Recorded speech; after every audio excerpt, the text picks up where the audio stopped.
Here from Dr. Locke. We got another update from Silca for the start of 2024, and it's about our key machines. Old key machine parts obsolescence. Now there's a little on the right hand side here when I'm talking, you might want to read about obsolescence. This is planned obsolescence. This is from Wikipedia. Anyway, let me read you what's happening here on the left. Silca have advised that the spare parts for some of the oldest electronic key machines will no longer be available. Okay, oldest. If your electronic key machine has been on the bench for 10 years or more, there's a chance various components inside are obsolete. So we're talking about Silca key machines. It's an investment.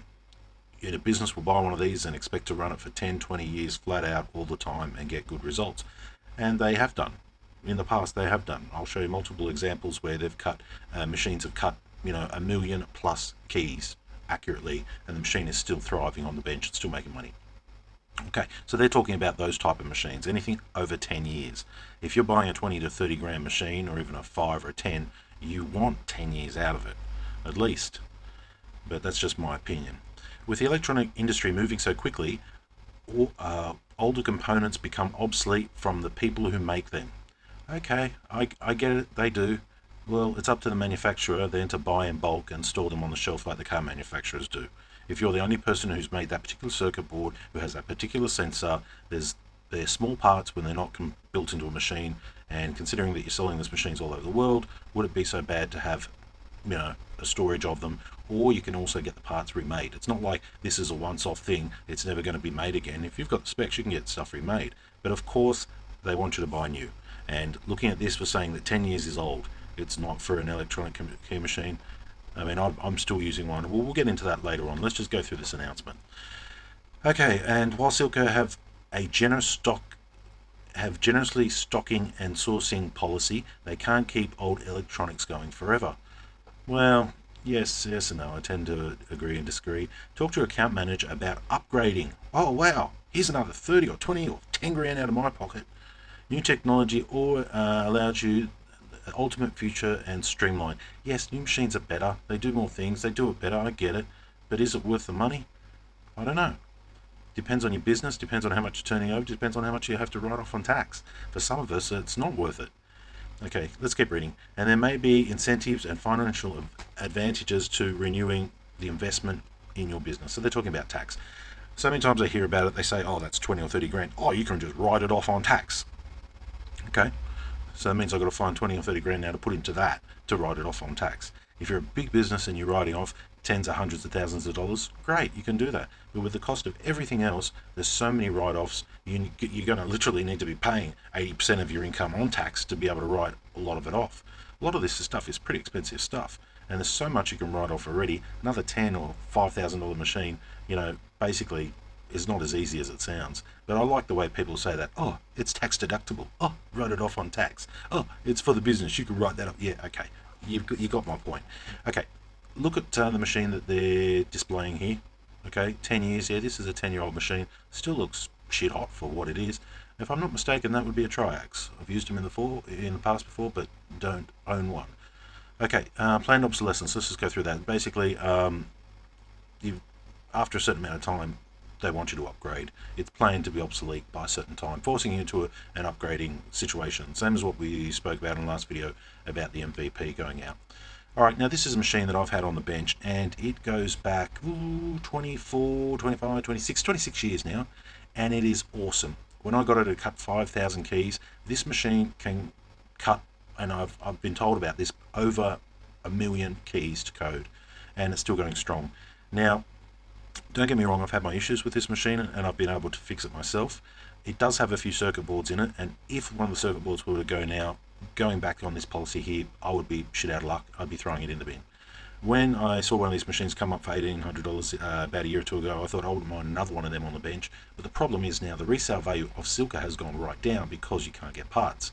If you could get parts, like an old Toyota, you'd keep buying it. It's got resale value. It can do what it's meant to do. It's cheaper than buying a brand new Fandango one. I'll go with the old one. I mean, considering that, this one here has been not sitting on my bench, but it's been sitting on the bench working for 25 something years, and every day I use it about 5 to 10 times every day, and it's still working strong. So why wouldn't I want to keep this going?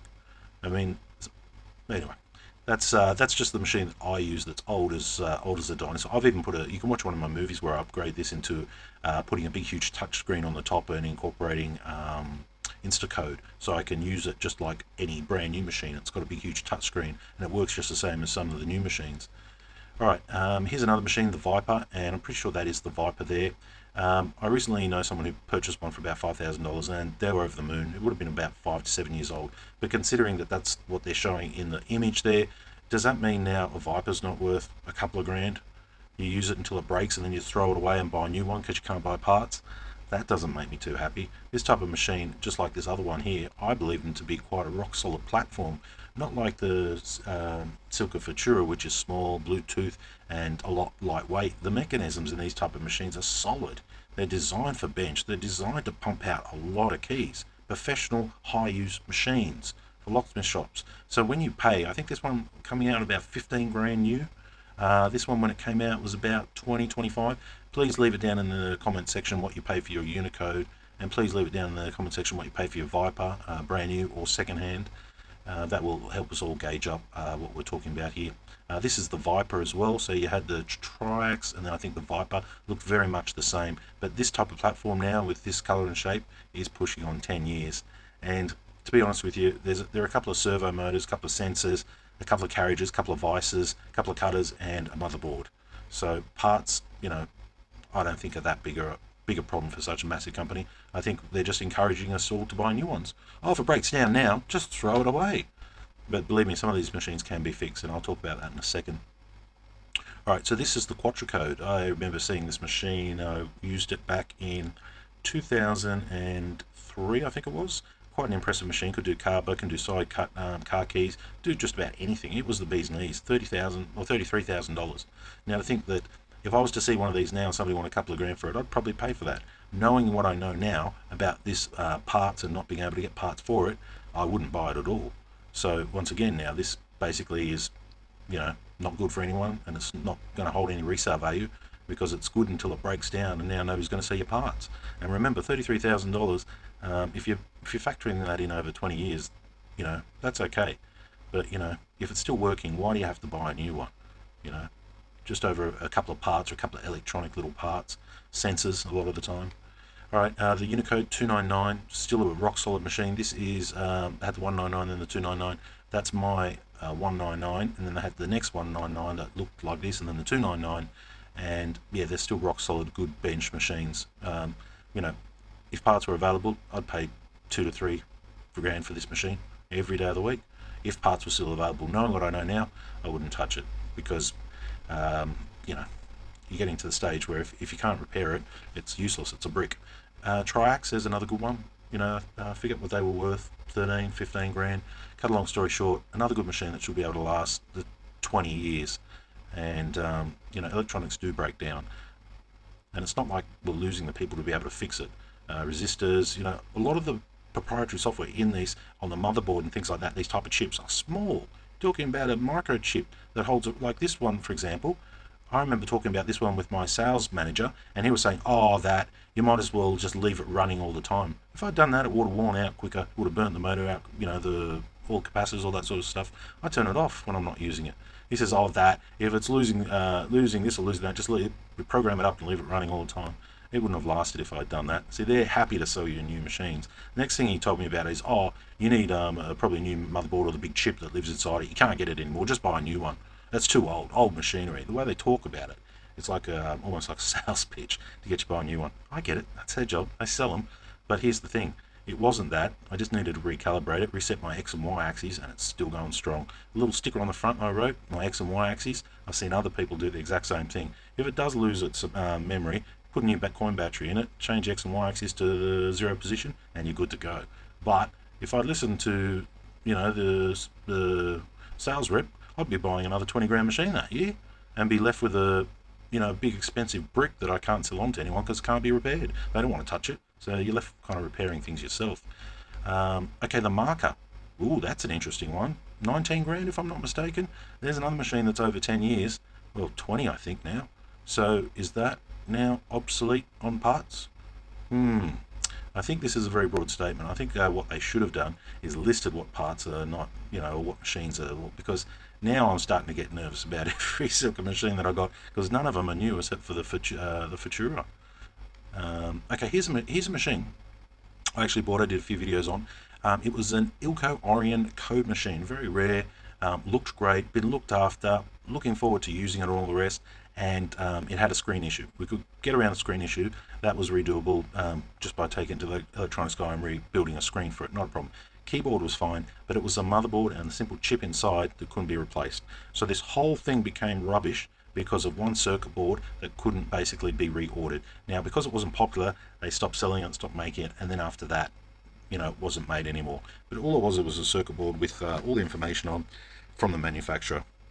And it was a real shame, because now, if that circuit board was still available, that machine would still be worth $3 to $4 grand, and more people probably would have bought it because it's got resale value, and it would be able to be still used sitting on the bench. So when you start knocking machines off and making them obsolete, their resale value goes down. And I guess when you're purchasing a machine too, this is going to shit you, because you can't get anything back for it. It's got a limited lifespan, and I'm a little bit annoyed because I haven't seen Silca having a limited lifespan on their machines. Take this one for example. Up until a little while ago, I was still able to buy some parts, buy the cutter, buy the buffer. There was a little rod underneath here which was playing up on mine, which is part of the sensing. That as well, I was able to buy a sensor for it. Needless to say, it was $250. And I said to them, no, I don't want the gold-plated one. So he screams to his colleague, he doesn't want the gold-plated one. He's like, it's not the gold-plated one, it's just a sensor. And it was like $250 because it has to go through multiple places to get to us in Australia. But anyway, it was fixable, so I was able to get a good 10 years out. I was still using them on the machine, still going strong. And if, by keeping the circuit boards, this machine could have been saved as well. Now it goes in the rubbish, so now it's not resellable. Oh, that's the sensor, by the way. Proximity sensor, worth about $16. I paid $200 for it. The next time we had a machine which needed a proximity sensor, I believe it to be the Triax. It was a few $100s for the sensor, but instead we worked out the pinout for it, and we used these sensors. It was the same thing. You just got to know the pinout and how they switch. And with the sensors, they're generally working on proximity. So you've got distance, you've got how they switch, high and low.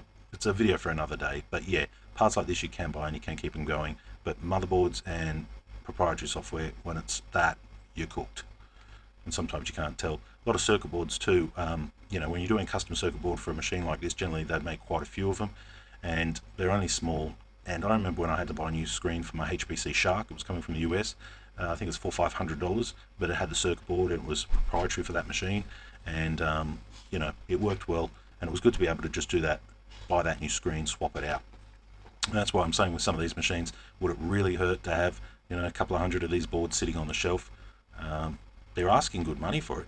I mean, right now I need a clamp for a Silca poker, and look at the price US for one clamp. Remember, the key machine has two. That's already almost $1,000 US just for two clamps. I only need one, luckily, but if you think about that, you're halfway to a brand new machine just buying a simple clamp. So they're getting top dollar for the parts that they are selling. I don't see why they'd want to stop selling them. This is the clamp that I need. If anybody has one of these sitting around on a shelf and you're willing to sell it, I'm not willing to pay $500. But if you are willing to sell it, send us an email. This is for the machine Silca poker, which it is for. I can get it welded, or get a machinist to make one, but it's easier to buy one. I'm sure somebody's got an old defunct or broken machine out there sitting on the shelf that they might be able to share one with. I think we might have to move on to basically like key machine wrecker yards, or breaker yards as they call them in the UK, where somebody's got a whole heap of the machine sitting in a corner, and when you need a part, they'll swap this and they'll swap that.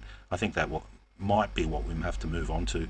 So if there is one of them, let me know, and I'll let everyone else know, because I'd like to keep my machines going, and I'm sure there's a lot of other people that would too. And buying a new one each and every time just doesn't really sit well with me.